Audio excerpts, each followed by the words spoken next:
Connaissez-vous le roman Hunger Games? Je n'aurais jamais cru dire cela un jour, mais j'ai le sentiment que nous vivons certaines séquences de cette fiction. Donald Trump se prend pour le président Snow de Panem. Comme dans Hunger Games, il passe son temps à faire des spectacles pour mettre en scène sa puissance dans les médias qui servent sa propagande. Il manipule aussi l'information avec le puissant réseau X dans l'ensemble de son monde. Le dernier spectacle était le Liberation Day, le 2 avril, avec la présentation des mesures concernant les tarifs douaniers que nous demandent les États-Unis. 20% pour tous les produits, 25% pour les voitures, l'acier, l'aluminium, des mesures complémentaires, par exemple sur les spiritueux. Les ambassades américaines ont aussi envoyé un courrier aux entreprises européennes pour leur demander d'abandonner leur politique de diversité si elles souhaitent continuer à commercer avec leur pays. Quels impacts économiques pour l'Europe? En moyenne, le PIB de l'Europe ne baisserait que de 0,25%. Quelle réponse de la Commission européenne?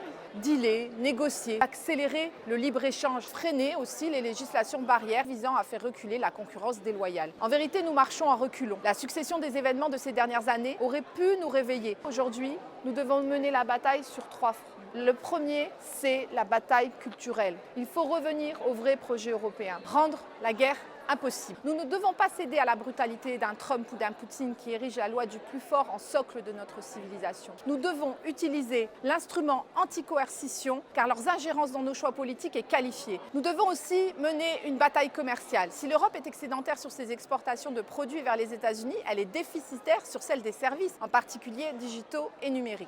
Ne pas renoncer au Digital Service Act est la base, mais taxer les big tech est la suite. Et bien sûr, riposter sur les barrières douanières sur les produits américains à forte valeur symbolique. Il est nécessaire de rester unis dans cette bataille et qu'un fonds de compensation pour les pays et secteurs les plus touchés soit rapidement déployé. Le plus important de ces avantages pour l'Europe est son marché intérieur et la collaboration entre ses États membres. La BNP Paribas Research a indiqué que pour compenser 1% de baisse des exportations vers les États-Unis, il suffirait d'augmenter de 0,12% le commerce intra-européen.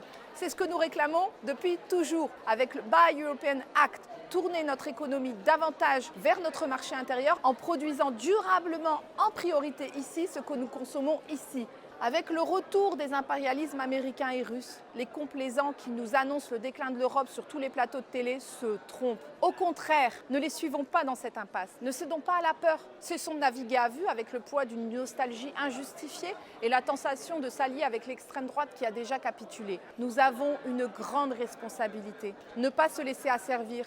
Devenir une puissance écologique et de justice sociale, un exemple à suivre, c'est ce que je défends.